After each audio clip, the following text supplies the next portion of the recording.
You want to...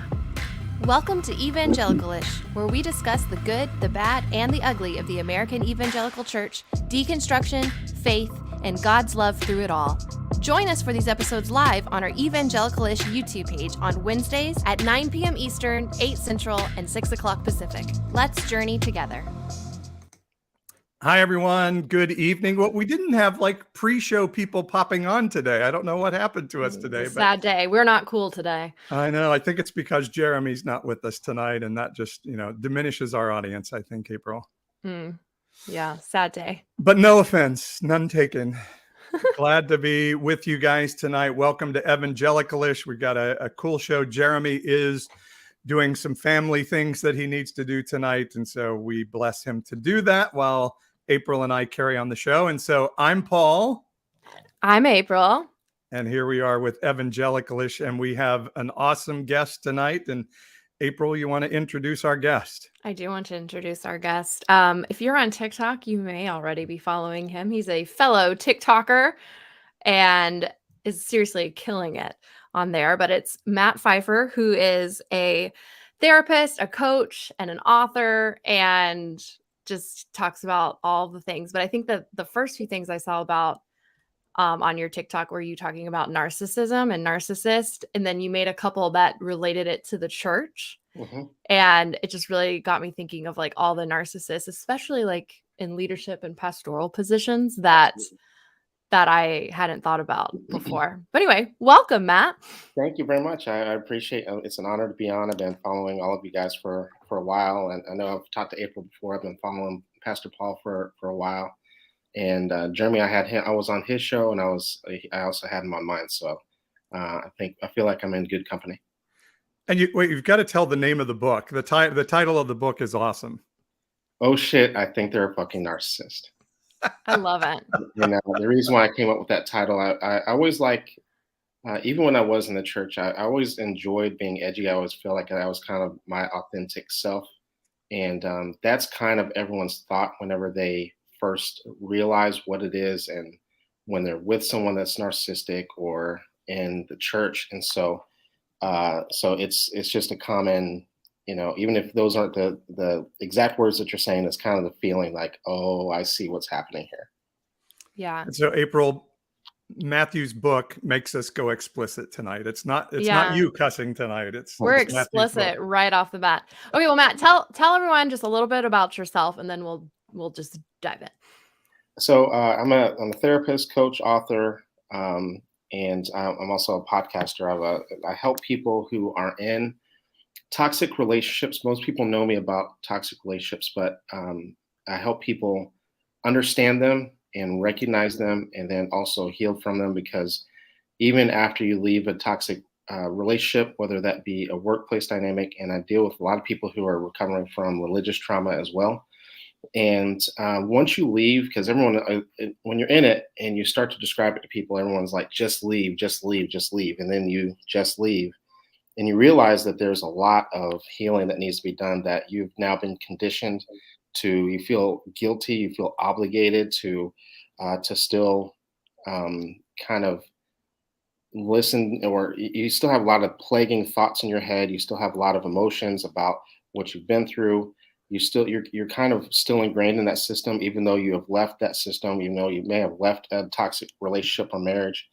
And so I help people recognize it when they're in it, and I help people get out of it and then ultimately heal from it and free and live a more authentic, healthy life. Is there a simple definition for a toxic relationship? What does toxic look like? Although we all sort of know, is it like pornography? You know it when you see it, but is there a simple definition? The way that I would describe it is that you have a person.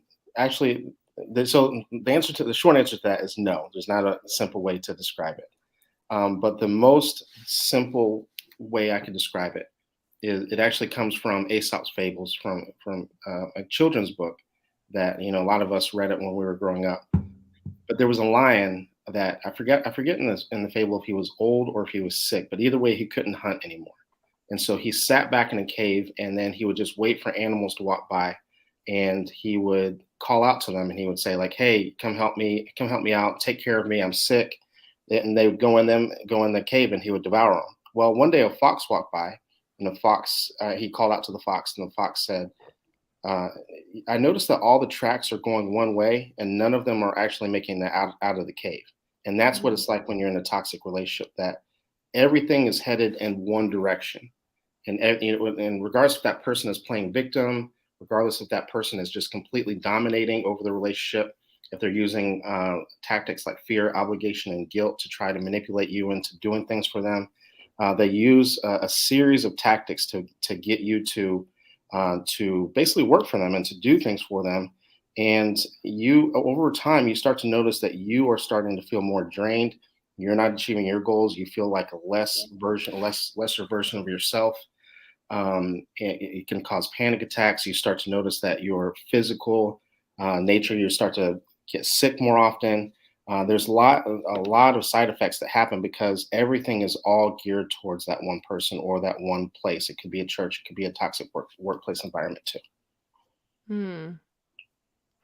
So with related to the church, talk a little bit about, because I find this topic very fascinating, because I have been around lots of church people my entire life, and I've seen pastors that are narcissists. So what does that look like? Do you think, what is it about the church that kind of becomes a place where narcissists can exist freely and go unchecked? It is a hotbed for narcissists. No, come on. That can't be. Not just any narcissist, but so there's different types of narcissists. I think the classic narcissist that most people think about is the overt narcissist. That's the loud, obnoxious one who is the center of attention and that sort of thing. But it's in particular, and not to say that they can't be a part of the church, but typically with an overt narcissist, a lot of people, even if they don't know what narcissism is, they start to rub people the wrong way. So you kind of see that person coming a mile away. The person that you have to be worried about in the church is the covert narcissist. Most people really, really like the covert narcissist, and and people really gravitate towards them. And in particular, if they're covert and they have a lot of charisma, and that's one of the elements of a cult, is having a charismatic leader, right? With a lot of covert narcissism to them.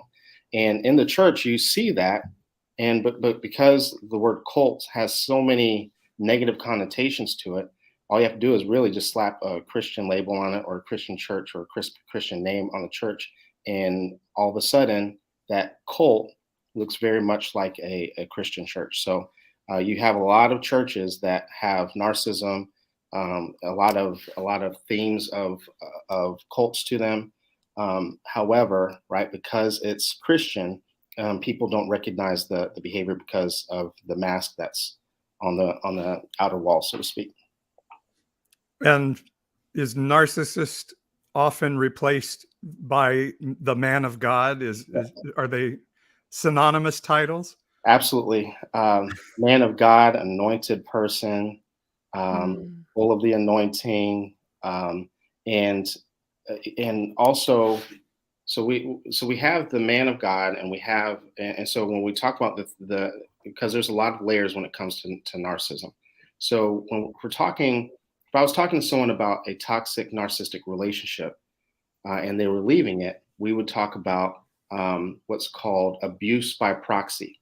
And that is something that is very prevalent in the church, and narcissism, that the street term, so to speak, is called flying monkeys. Well, the term flying monkey came from the Wizard of Oz, because you notice that the Wicked Witch, she actually didn't do a lot of things. She actually sent her flying monkeys to do her bidding. The same exact thing can happen in the church, where you have the man of God, that even if he or she is not directly interacting with you, they may have an usher, they may have someone else come, and they have a congregation or people in the leadership that will actually go out and do their bidding, doing the calling. I noticed you missed church today. I noticed you did this, and really spreading around the gossip. And so youth, and especially when it comes to covert narcissism, one of the things that happens is that the covert narcissist will plant seeds of doubt with people, right? They don't just come right out and say, attack this person, I think this person is like this. They might go in there, what's wrong with sister so and so, right? And just leave it there, right? And or how can I pray for you, to try to obtain information, right? And then once they have that information, guess what? All of a sudden, you notice that that information is weaponized. Sometimes you might notice that someone who doesn't know anything about the situation, all of a sudden wants to prophesy over you and has something that has a word of encouragement, even though they don't know anything about the situation, because you have elements of this of people that are not only gossiping, but are actually engaging in abuse by proxy and trying to elicit a lot of that control. Wow. So what are some signs to look for to be able to tell, like my pastor's a narcissist, or, this church leader's a narcissist? Like, what are some things to look for if it is covert? If it is covert, it's going to be very difficult to spot. But one of the things that it actually doesn't have a lot to do with them. It actually has more to do with yourself. I'm going to give my my personal experience as an example. So, any narcissist, any toxic person, one of the things that is their kryptonite, they cannot stand boundaries. And I didn't know this at the time, but back when I was in leadership in the church, and I started having had me and my now ex-wife had our first child. Obviously, when you start having kids, the whole dynamic of your world starts to change. You don't have as much time. Sometimes you have to work more because obligations are just different in terms of finances and things like that. So we were experiencing that, and so I just couldn't serve as much as I did in the church. Well, that set a ripple effect through the church that I was in.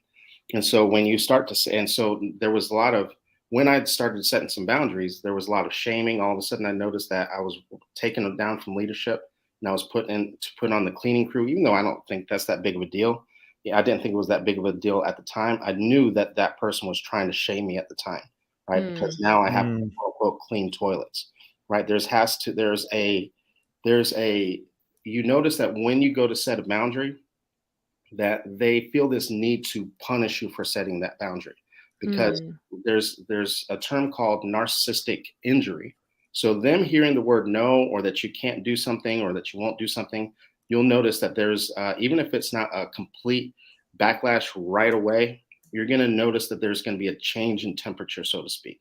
That all of a sudden you're going to be treated very differently. This is the reason why I encourage people to set boundaries, and set boundaries often. One of the books, especially, and this is great for people who are in the church, Boundaries by Dr. Henry Cloud. That book literally changed my life when I was in the church. So, and so having a good sense of yourself, and you have to be okay with telling the church no, right? And don't get me wrong, I think that it's great to serve in the church. I think it's great to have a good, healthy community. And at the same time, there needs to be balance. And if you don't have that balance in your life, and if you notice that you need some time to yourself, you need some time to your family, God forbid you need to take a Sunday to yourself or a Wednesday to yourself, and you start to notice that there's pushback, backlash from them, backlash from the church or leadership and things of that nature, typically there's something going on.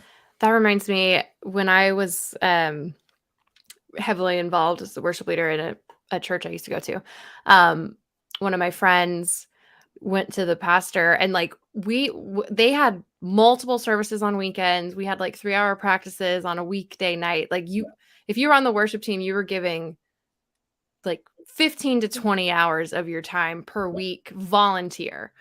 And someone went to the pastor, like, I think I need to, take some time off, like spend some more time with my family. And it was like the next day it was like the meeting for the leaders that I was there. The pastor goes on this rant. Oh, because she told him that she was feeling burnout. The pastor went on the rant on being burnout. And that is it just a sign of spiritual weakness? If you're feeling burnout, it's because you're just not giving enough to God. Right. And it was like so manipulative. And I knew that conversation had happened ahead of time. I was like, oh my gosh, this is so pointed. You see a lot of that, where all of a sudden when you have that discussion with them about let's say you're having relationship problems, then all of a sudden that's that week's sermon. Mhm. And so it comes back. So not only are they using manipulative tactics like that, but it comes down to three elements. And I didn't coin this phrase, but it's called the FOG method. FOG: Mhm. fear, obligation, and guilt. And if you think about it, if you can make someone feel one of those three emotions, you can typically control what that person is doing. So obligation might be, so that example that you gave, well, now you're just spiritually weak. How are we supposed to live? How are we supposed to, have praise and worship without you, right? And so now you feel obligated, right? And which also leads to feeling guilty. Like, how could you do this to us? You're leaving us hanging. What do you mean you don't feel well? What do you mean you need to spend time with your family, right? The only way that your family is going to stay together is if you spend more time in the church. So now Oof. you have this whole Mhm. obligation and guilt, and well, if you miss church, if you miss too much, right? What are your kids going to think? They're going to start drinking. They're going to start. Right now, you're fearful, right? Mm. And all of a sudden, now you have this whole dynamic uh, where you are not doing it because you truly love God the way that you should, or because of the community, or because of healthy reasons. You're doing it because of out of one of those three elements: fear, obligation, and guilt, which is ultimately going to lead to burnout. It's so interesting to, I mean, I'm thinking through all my list of pastors in my life, and and one for sure I'm thinking of who was not narcissistic at all. I remember we used to think like he's pretty weak. Hmm. Like he's not a very strong pastor. Hmm. He's not a great leader. Like where's the line between being a great leader and narcissistic, I guess, and a non-narcissist and being weak? Well, I think that, with leaders that, you're leading by influence. I think, and I don't, and when you're talking about weak, I think that typically there's just some deficit that someone might have, and maybe they're not in the right position for them. Um, but Also, you typically see or you hear people, when I was in leadership, I would hear people calling people weak when that person wasn't able to get or wasn't able to do something that that person wanted them to do.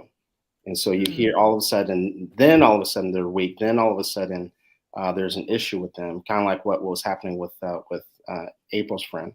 Then all of a sudden you're not spiritually strong enough because you're not doing something that I want. But had she shown up, all of a sudden she would have been anointed, right? And so Mhm. that you notice that there's no fine line. It's everything is very black and white. It couldn't be like, okay, yeah, get your rest, and or the fact that rest, guess what, is not a sign of weakness. Rest is actually, and the fact that she had the courage to say something is actually a sign of strength, of setting a boundary and speaking up for herself, and taking time out for herself. So things like that should have been encouraged instead of discouraged.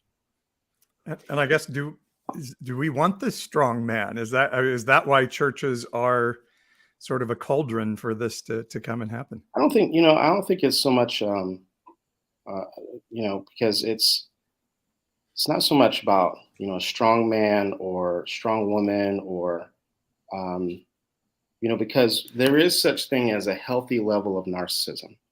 And so we have to understand that when someone is up and they're giving their best and they're speaking, and let's say, just because they're charismatic does not mean that they're narcissistic. If they're a great singer, they're looking, does not mean that they're narcissistic.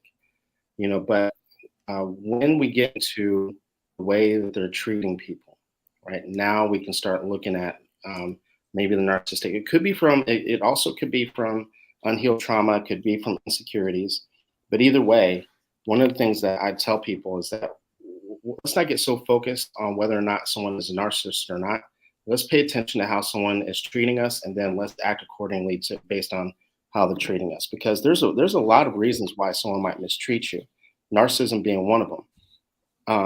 And so instead of us trying to figure it out, let's act accordingly based on the way that that person is treating us. So, okay, so here's the question. Do Yeah. you think it's is it the narcissist to pastor pipeline, or is it the pastor to narcissist pipeline? Like, is it possible to start off as not a narcissist and then, like, as you gain power, you become one, or is it more like you just are one? Well, no, narcissists are not created, so to speak. Okay. Narcissism starts out in childhood, so it's more of that. A narcissist would have seen, probably maybe even growing up in the church, saw all of the adoration that the pastor was getting, saw all the opportunity basically to control others, which is called narcissistic supply. Because one of the things you have to understand about narcissism is that it comes down to a deep root of insecurity, and they feel better about themselves when they're controlling and when they are mistreating other people and getting other people to do the things they want to, that they want, and things of that nature. And so when you have that element and you have a child that's kind of growing up, or they don't have to be a child, but they see that they have that opportunity. It's also the reason why narcissism is high with police officers, with also teachers. There's a lot of, especially with covert narcissism, teachers. A former president. Oh, sorry. Did I say that out loud? Politics in general. Mm-hmm. But you see it in a lot of those dynamics, because there's so much opportunity for them to control others and manipulate others using, especially in the church, using the Bible to manipulate. And so so they were already created childhood, and then saw an opportunity and took it. Can it get worse as it? Because so I think of, someone mentioned Mars Hill. I think of Mark Driscoll, and and obviously I was not there, but listening to the podcast, it did seem like he started off maybe with well intentions, and then as it progressed, then the spiritual abuse and all that stuff seemed to really get blown out of proportion. Is it something that if you're a narcissist and you start getting tastes of power, you feed on that? It's not so much that they get worse. The thing that people have to understand about narcissism, or any form of manipulation, control, or abuse, is that it can't happen without good times, right? It can't happen without. This is the reason why we teach our kids, don't take candy from strangers. It's the bait before the hook. So more than likely, he didn't have the power he wanted in the beginning. Obviously, for him to get into the role that he is, he had to kind of buy his time before the mask came off. And then, so narcissism can get worse with age, but what you're describing with Mark is more likely. Some of this came about because it's been encouraged, right? A lot of bad behavior was also encouraged and enabled. So when you start enabling that behavior and things of that nature, and you have a lot of people who are telling you, because I know he had a lot of issues with his ex-wife. So in a situation like that, when I do work with someone like his wife, she would likely say something to me like, that he treats me bad, but he doesn't treat any of the members bad, and any of his leadership bad. And he likely would throw that into her face, saying things like, everyone else loves me. How come, so obviously the problem and all the abuse that's happening here is your problem. You're the reason why this is happening, right? You caused me, you pushed me to do this, because they won't take any responsibility for the things that they're doing. And the reason why they would do this, and the reason why they would position themselves that way, is because they now have this congregation that's enabling the bad behavior. So they don't have a problem mistreating a handful of people. Get out of my congregation with your mask on. Do this and that, because you have too many people that are enabling you, that are engaging in the abuse by proxy. It's interesting, because I pastored myself, and I know there were times that I struggled as a pastor, because, believe it or not, Christian people can be really cruel at times, and we have that man of God thing. At the same time, then there's other people like, well, I hear God too, and this is what I'm going to tell you, and I feel like some may even say I was a narcissistic leader, but I would probably argue in my defense, some of it was PTSD of I just lost trust in the people. I didn't trust the people anymore. And so it does seem like it's a delicate balance and wrestling match a little bit in there, when you're dealing with a lot of emotions and our own particular unhealthiness as human beings. Right. The difference, though, is that a narcissist can't and won't won't take any responsibility for things that they've done. And even if they do, they'll just justify it. They'll just, and because So you're saying I'm not a narcissist then? Okay, good. they enjoy mistreating people. They enjoy mistreating people. But they will wear the mask of the church and, well, how could I be that bad if I'm doing all these things for all these people, right? And so, but the hard part about narcissism is that a lot of people on the surface it's typically people that are closest to them that recognize the bad behavior, and you start to notice a cycle, right? You definitely notice a cycle. Carrie asked in the comments, does gaslighting automatically come as a byproduct of narcissism? Yeah, the gaslighting is so gaslighting is something that we definitely need to talk about, because I actually don't even like the term gaslighting. And the clinical term for gaslighting is crazy making. And so that person is literally trying. Wait, say that again. The term is what? Crazy making. That's the actual term? That's the actual term. Wow. And so you're literally trying to make a person feel like they're crazy. And it's a form of manipulation. You hear people saying, like, you hear people that will accuse people of gaslighting after they're lied to and things like that. But it's a lot more insidious than just lying. And I don't want to downplay lying, but crazy making and gaslighting. So if I were going to put it into sense of like a couple, a husband or wife may come home and they might set their keys down. Well, the narcissist in that relationship might grab their keys and throw them underneath the couch. Then the next day, the husband or wife, when they're getting ready for work, hey, have you seen my keys? Nope. Right? You always misplace things, right? And that's what they'll say. You always misplace things. You never put them in the right spot. And so now all of a sudden you literally feel like you're losing it. Like, I know I just said it there, and you'll actually say, like, I set my keys down here every single time. And they're like, no, you don't. You're always misplacing your keys, right? You're always misplacing things. And so you're literally scrambling because you distinctly remember doing this. And so what happens is that you ultimately, and so they might find them, right? Hey, I found your keys, right? Just in the nick of time. And so now you start to question yourself, right? Because if you think about it, you're supposed to trust your husband. You're supposed to trust your wife. In this situation, you're supposed to trust the pastor, right? So then now you're questioning yourself. What happens over time is that you now, right, not realizing that they're the ones who are doing this, now need to rely on them for your own reality. You start to question yourself to a point. So them hiding your keys, you relying on them, then will turn into you're always misplacing things. How can I trust you with the bank account? Right? How can I trust you with our money if you can't even put your keys in the right spot? Right? So then all of a sudden, like, well, I guess you're right. Right? Why? I might as well just let you just give you my check so I don't lose all of our money like I always do. Right? And before you know it, decades of this, or or years of this, the next thing you know, you have a complete loss of yourself, and this can happen in the church too. Wow.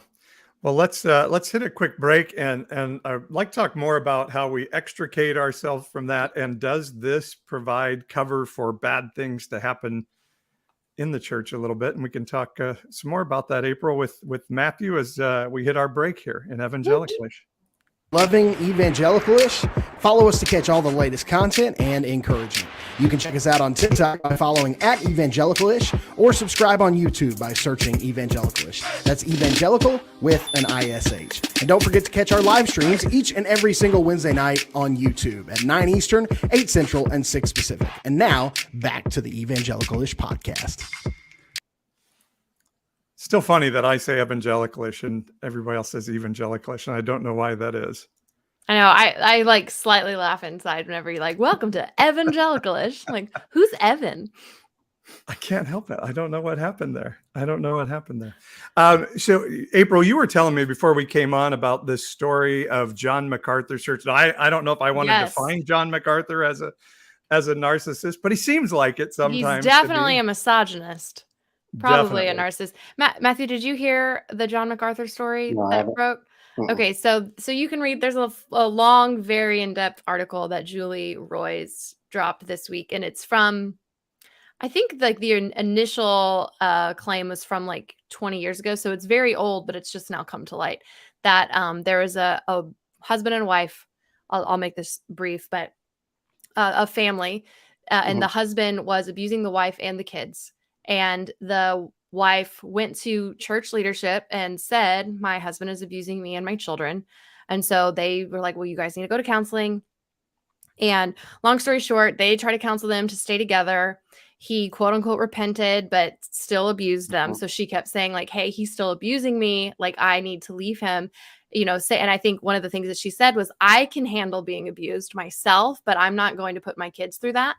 So ends up leaving him, legally separating, puts a restraining order on him because he's very stalkerish, which, by the way, he's in prison right now for, I think, child abuse. But anyway, during all of this, they completely take his side and gaslight her, which, I mean, you don't like that term, but I'm pretty sure it would be gaslighting. I still use it. Yes. So saying like, she's living in sin, she's not fulfilling her wifely duty. And they're like, even if your husband is not 100% like living for God, like it is your wifely duty to submit to him. And you are ruining the family. You're out of God's will, blah, blah, blah, blah. And she said she refused. I'm not going back. So the church starts sending her letters, and she asks if they would remove her from membership. Like, she doesn't want to be a membership anymore.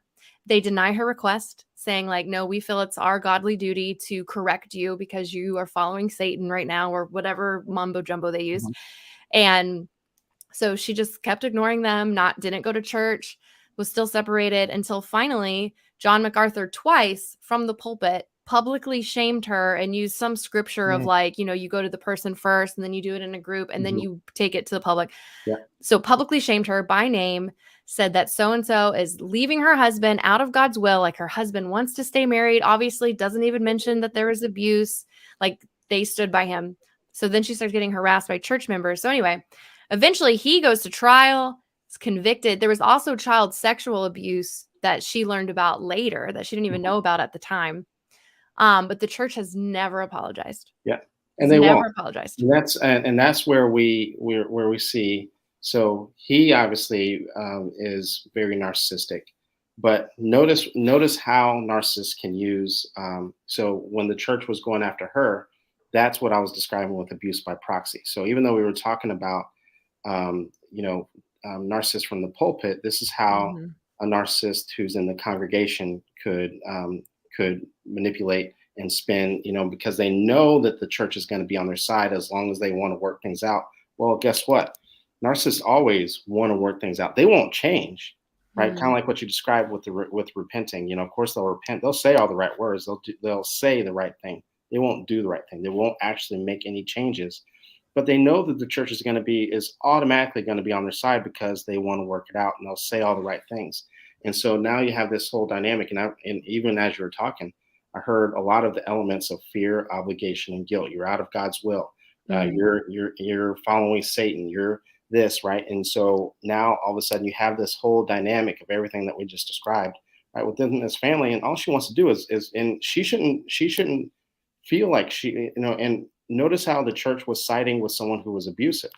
Rather than condemning the abuse, rather than, the only focus was, you stay married. Why? Because probably that's the elements of that church, right? As long as everyone stays together, right, regardless of how people are treating, even if it's dangerous, because we need to keep the image of the church. I have a feeling that if we kind of kind of looked back at that church, we probably would see a lot of elements of narcissism with, in the leadership and things of that nature as well. It seems like the church is built for this in a lot of ways, because we have these crazy making verses of forgive 70 times 7 and don't settle your disputes in the community. Don't go to a lawyer outside the community, or these things. And there is a modicum of truth and wisdom perhaps in those things, but it does seem like they can be billy clubs to say, stay silent, shut up, go back to your abuser. I think there's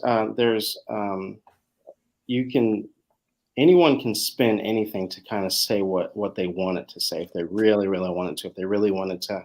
But even the Bible, like even as much as it talks about forgiveness, this was a really big struggle of mine, and this is the reason why I encourage people to read that book, Boundaries. Was, about forgiveness, and of course it's great, it's amazing to forgive people, and at the same time, I don't believe that God wants us to put up with abuse, and scripturally there are times where we actually need to walk away, and it just seems that people just conveniently skip over those verses. We have multiple examples of Jesus walking away from the Pharisees and the Sadducees when they didn't receive him, and he talks about kicking the dust off your shoes when people don't receive you in their home. There's multiple examples of God himself, Satan, the biggest narcissist of them all, kicked Satan and his friends out of heaven, right? Because he knew we have to understand that at some point in time that there is a breaking point. We are allowed to have deal breakers and accept the fact that this person is not going to and is not willing to change whatsoever. We have Joseph running away from Potiphar. We have David running away from Solomon. We have multiple examples all throughout the Bible that people just don't talk about. And they don't talk about the fact that we all should have that point where, enough is enough, that I'm not going to just sit there and allow for people to just continuously mistreat me. Is forgiveness okay? Yeah, you can forgive people, and still there's everyone who's mistreated me. I've forgiven every single one of them. But some of them I will never speak to ever again, because because forgiveness does not necessarily mean that you need to continuously allow for that person to back in your life, and definitely don't need to allow for that person to continuously mistreat you. Because let's dig a little bit deeper, right? We also have to be good stewards over our things. We have to be good stewards over ourselves. Well, to allow for someone to mistreat us, we're not being a very good steward. So on the flip side, where's the balance? And when we have multiple, I think that ultimately that is really what God wants, is for us to live a very balanced life. But unfortunately, balance, it's okay to forgive, but sometimes we need to learn that it's okay to walk away too. Yeah, I know, like, I don't think this was like ever specifically said to me, but after growing up in evangelical circles, like being a preacher's kid and like always being taught, like, you give everything to God, like when you're living for God, like it doesn't matter like how tired you are and all this stuff. And like I've always had a hard time saying no to things, especially if it was church related or anything related to ministry. Yeah. And I just now am making the connection that I think it had to do with what was being taught from the pulpit, like whether intentionally or not intentionally. It's like, I don't really have the right to boundaries because, you're taught like your life is not your own. Especially when you get married and you're a woman, like a lot of them teach like your body is not your own. Your body is first God's and then your husband's. Right.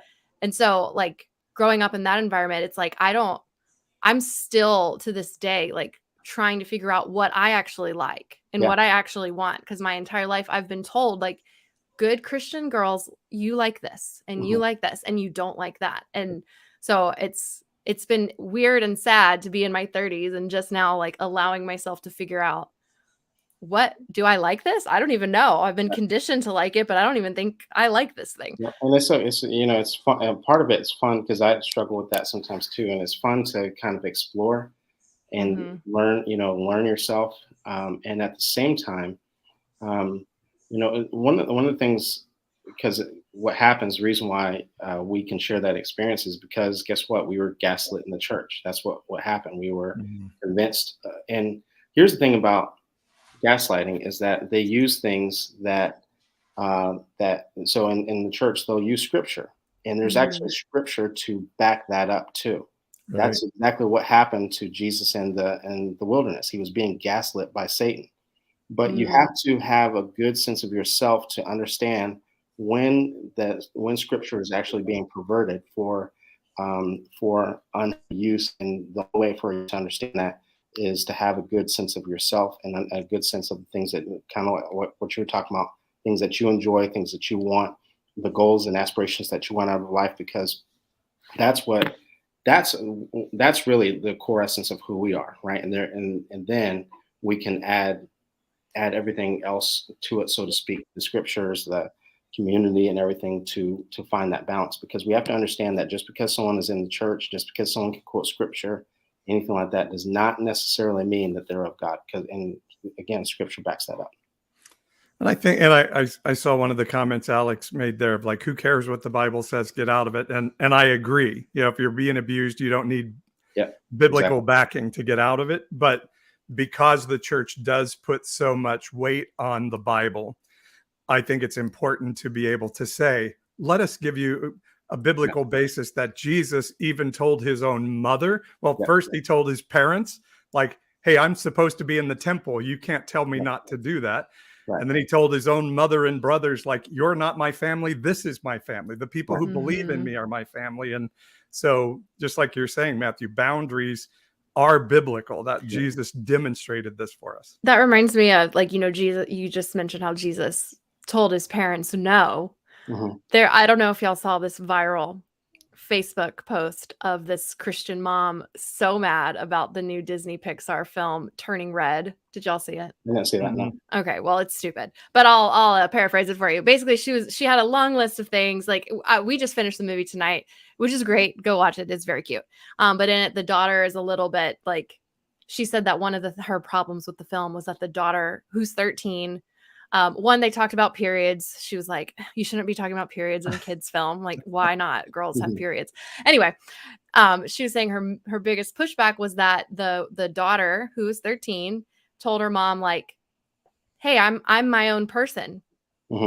Like, and this mom was so mad that, like, no, you're a child. Like, you belong to your parent. And like, that was kind of the gist of it. It was long, and she was mad that they said crap and like a bunch of other like really stupid things.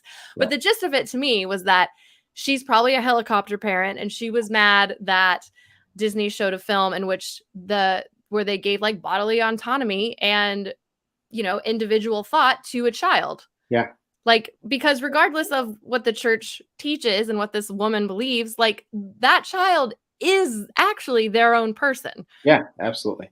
And you'll notice that with a lot of people who are helicopter parents like that, their child becoming independent is a threat to them, right? Because they're getting that internal validation. And of course, all of us want our kids to do well and things of that nature. But when it gets to a point where you're trying to define who they are and they can't be their own person, that has the potential to become problematic down the road. How do you advise, Matthew, for people to get out of a situation like that? Because leaving that community behind is scary, to be without the community. And there's always that, maybe it's me, maybe I'm the problem here. Number one, I always encourage people to step outside of the box, to talk to people who are outside of the system. One of the biggest mistakes that people make is that every single time they have an issue, notice that when you think about it, all of us, when we were in the church, if you had marriage problems, you went to the church for it. If you had financial problems, you went to the church for it, right? And so what happens is that everything is within this bubble. Well, there's no possible way that one place, right, can house everything, right? It could have the best solution for everything. In particular, if you're at a small church. And so I encourage people to step outside the box, kind of get some fresh air, talk to people who are outside of the system, so to speak, and can kind of speak wisdom to what is happening, and kind of get a fresh perspective from someone who's non-connected. I would even encourage a therapist or a mental health therapist. But as long as someone's outside the bubble, I think that you're going to get a fresh perspective of things that are going on, and from there you can make some better decisions. It's difficult to get out, but you have to start practicing what's called radical acceptance, right? That sometimes we know that we're going to feel guilty. We know that we're going to be afraid, so to speak, because we may have been in the church for some people. You've grown up in the same church, and now you're an adult in that church, And so sometimes you have to do it scared.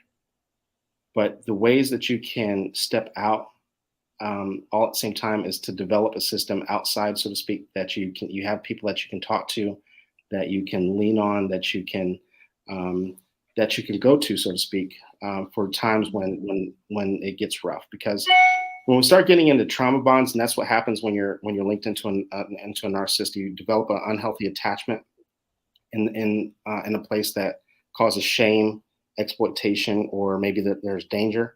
And so you can potentially have a trauma bond to a church. And when you leave, I saw someone in the comments mention that this sounds like someone struggling with an addiction. It's because it's literally the same part of the brain that deals with an addiction, not just any addiction, but heroin addiction.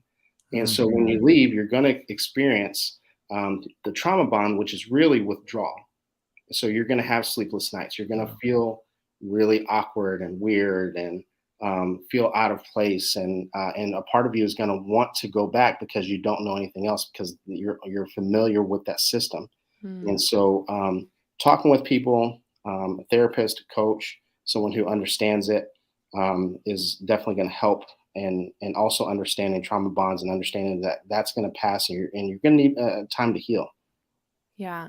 I know it can be so hard when you're in it because I know like some churches that I was involved in, like they wanted every spare minute that you had to be with the church and with building that community. And like now that I've left this one church that I was at, like it was so culty, but like I didn't realize it when I was in it, and we just happened to move away for other reasons. And then like the further and further I got away, in hindsight, I was like, oh my gosh, that was not healthy.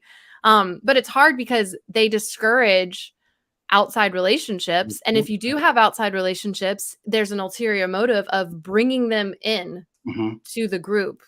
And if you start to ask questions, then you're demonized or, said like, oh no, you're just misunderstanding. And then you have a chorus of people all around you saying like, no, you're the one that's just misunderstanding this. Like we all get it. Right. And so that's one of the big, you asked about narcissism before. Yeah. That's another big sign, them isolating you away from other people who are outside. But go ahead. I meant to cut you off, but I wanted to make sure. No. Well, that was kind of my next thing too. I had duetted another one of your videos from Evangelicalish where you kind of compared like abusive churches and cults, that they're the same. So how, like what makes a church that uses fear, obligation, and guilt, what makes them different from a cult? Literally not much. So you have cults who, like, they might call themselves something, and people are like, oh, that's so weird. They're out in the woods and they're out doing this.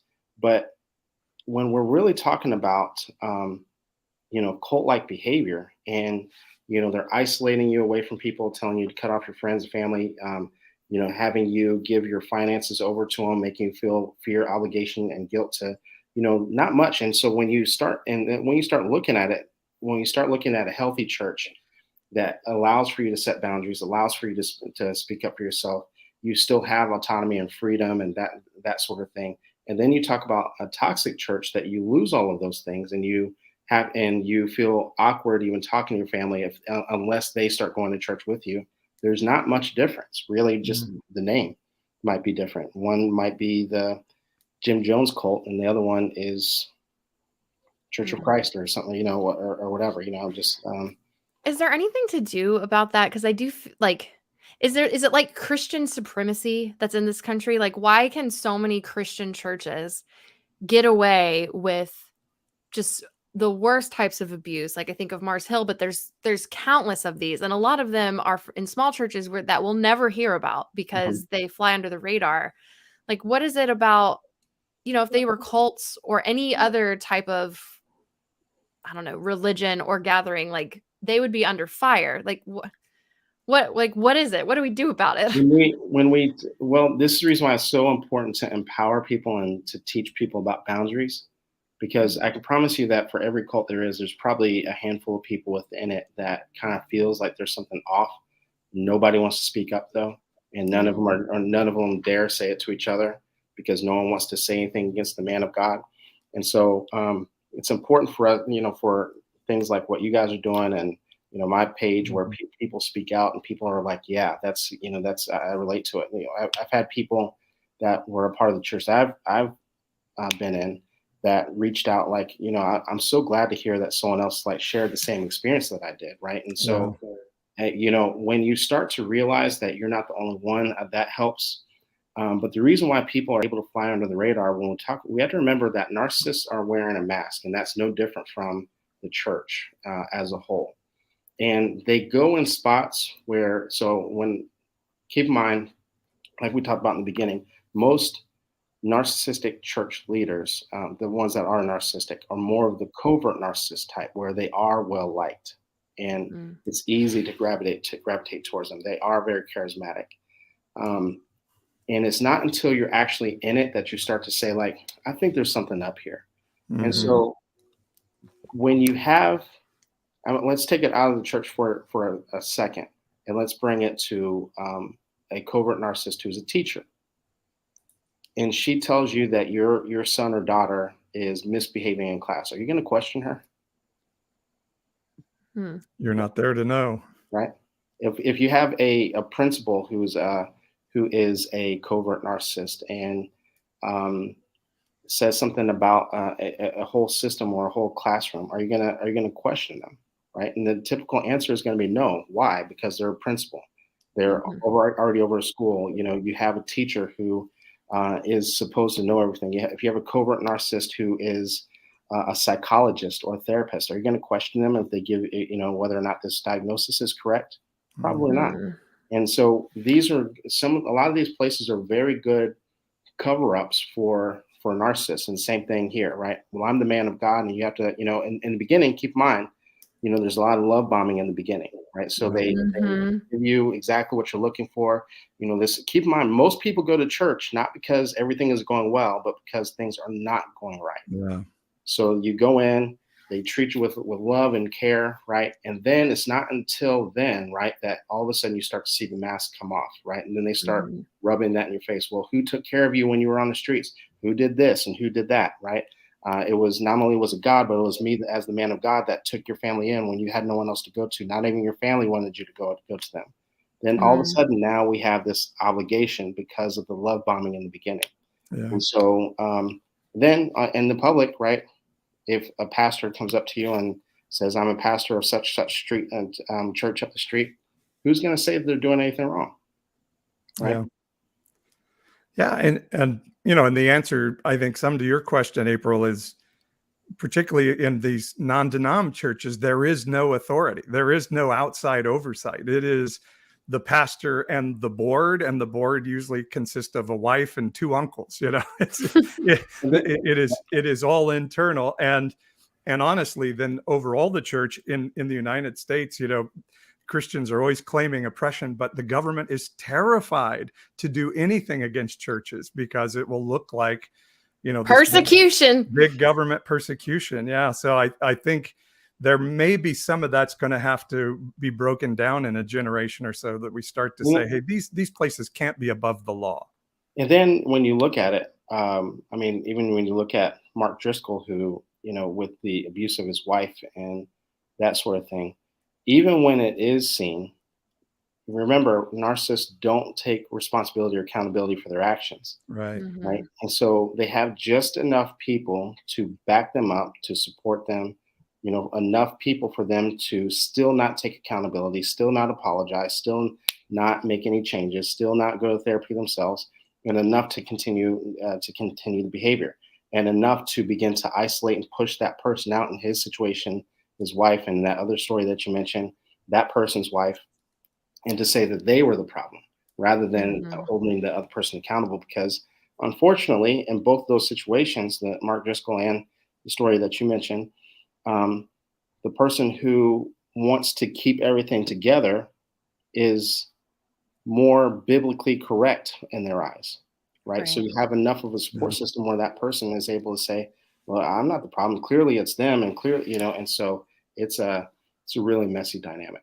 It's good to see that pastor from Oklahoma in the audience tonight. Good to see you, Jeremy. Hello, Jeremy. Thank you for the comments. And I do think one of the important things that you're doing, Matthew, and April and Jeremy and all of us are trying to do is breaking down some of these mindsets that allow this to happen. And for me, like when I learned that Romans 12:2 didn't say don't be conformed to that world out there, but don't be conformed to your era, to your bubble, so to speak, or that the rapture wasn't going to happen, and it, it wasn't like just us and a few of our friends were going to go to heaven. That starts breaking down that belief. And it's so funny because when I was growing up, we would have said the Mormons are a cult for sure, the Jehovah's Witness are a cult, even the Adventists are a cult, but we would never ever have put that on ourselves, even though we were, as Assemblies of Godders, we were not sure the Baptists were going to go in the rapture or not. Probably. But, and I look back and go, my God, we were massively cultish. We knew we were the only ones right out there. So breaking those things down, I think, are really important. Well, now they still try to gaslight us. Like I get so many comments. They're like, you were never a Christian. You were never a Republican. No, you didn't go to church. Like, Matthew, tell everybody where to find your stuff. You can go to my website, mattphifercoaching.com. I'm also all over social media. Pretty much even if you just Google Matt Phifer Coaching, pretty much anything that you want to find will pull up. The 3 platforms I'm most consistent on are TikTok, YouTube, and Instagram. I also have a podcast called Toxic to Triumph, so you can tune into that as well. Oh, I like that name. Very nice. Well, we're glad to have you with us. And we had talked about finishing up with talking about something weird from our church history. We always like to end with something a little funny, looking back at our history or interesting. And so what do you guys think? What's something weird? Matthew, you said you had a story of something from your church past. So back when I was breaking away from, actually it was several years out, but I still had a lot of people from those days that were still following me on Instagram. This was before TikTok days and things like that. And to kind of break away from, I started to kind of follow, and I actually started to gravitate towards a lot of mindfulness and a lot of quotes. And I didn't realize that a lot of the quotes were Buddhist quotes. And so I started sharing them on Instagram. And I found out that they were Buddhism, and I still didn't care. I still enjoyed them. And so because they still spoke to me, and so I still just shared them out. And a couple of the pastors that I knew from when I was more involved, it really spoke to them too. And anyone who's in the church knows that, Buddhism and Christianity are not supposed to mix. And so they asked me if it was okay if they shared it on their page. And I was like, oh yeah, sure, go ahead. I didn't tell them where it came from. And so we had a handful of pastors that were sharing Buddhism on their church pages. That's pretty amazing. I gotta love that. That's like trolling unintentionally. What, April, do you have a story?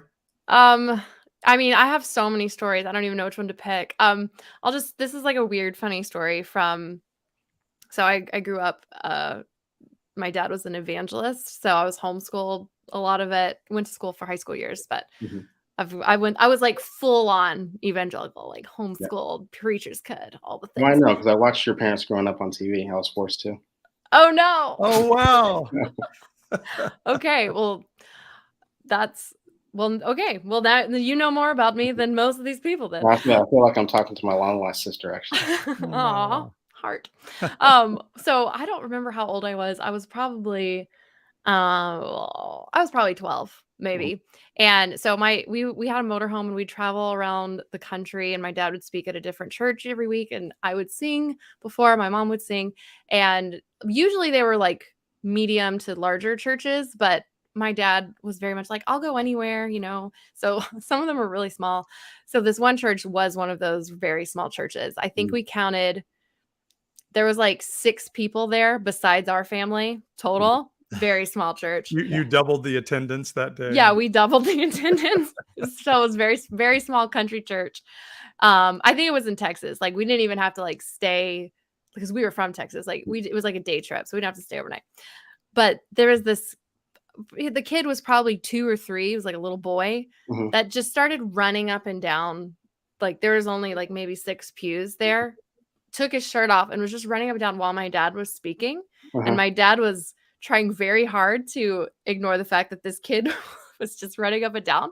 But then the mom pulls out a fly swatter and starts chasing the kid and like whacking him on his diaper with the fly swatter. And it went on for like 15 minutes. And my dad was just like, just kept preaching and everyone just ignored them. And me and my brothers were like trying so hard not to laugh. And then afterwards, one of the little old ladies came up to my dad, like with all of this. I was like, that was one of the most anointed sermons we've heard in years. And we were like, what? So anyway, it was just one of those weird things that happens. Paul, do you have a funny story? Gosh, I have so many. I don't even know where you've tripped so many things in my mind. I remember when I was really young, it was kind of the hippie era, or at least the sort of the end of the 60s hippie era. And one night our pastor was giving the altar call in church. And this sort of very strange looking person with tons of like black, like if you remember Cousin It from the Addams Family, like just all hair, there was just hair with overalls on, and our and so the altar call was happening and the organ was playing, and our pastor said, "Here she comes. Won't somebody come and pray with him?"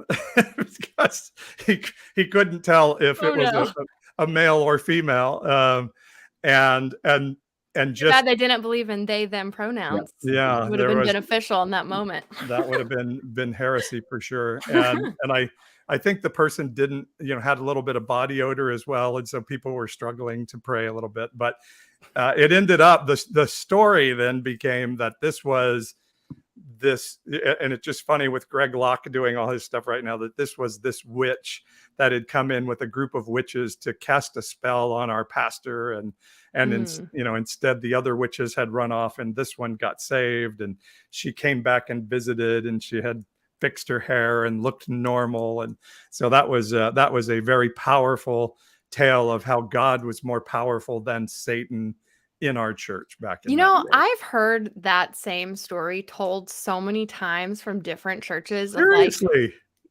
Like I had it happen like at my church. I've heard other people talk about like, a group of witches came and tried to cast a curse on him, and then they all left, but one stayed and got saved. And I was like, where are these witches? Like, where's their side of the story? I've got questions. Well, I've had kind of fun since the Greg Locke thing happened of just like talking to some Christian witches out there. And I just saw a video today where Greg Locke was saying, there ain't no thing as a Christian witch, a Christian witch. He literally listed that in his little sermon. Yeah, exactly. And so that's been sort of interesting. The other crazy story I was going to tell is we had this, when I was the senior pastor, we had this prophet come. And this guy could literally, I kid you not, I watched it for 3 days. He could look at anybody and say, your social security number is this. And you were born on this date, and it was a Wednesday, and it was raining when you were born. I mean, I've never seen anything like it. And I don't know exactly how it happened. And I know it wasn't fake because I knew the people that he was calling out. And so the first night of him speaking, he was doing this type of prophetic ministry, talking about, telling people things about their lives. And he actually was really a sweet guy, and he just used it to encourage people. And it was kind of cool. But the crazy thing was, at the end, we called people forward for prayer, and I was part of the prayer team. And so this young man came up and he said, would you pray for me? And I said, sure. Do you mind if I put my hand on your shoulder, which was our tradition? I'm going to touch you. Is it okay? Lay hands. Yeah, lay hands on. And he said, sure. So I put my hand on his shoulder and I said, and I think his name was Brandon. I'm not saying that because Brandon, I said, God bless Brandon today. And he goes, wait, how'd you know my name was Brandon? And I'm like, you didn't tell me your name was Brandon? And he's like, no.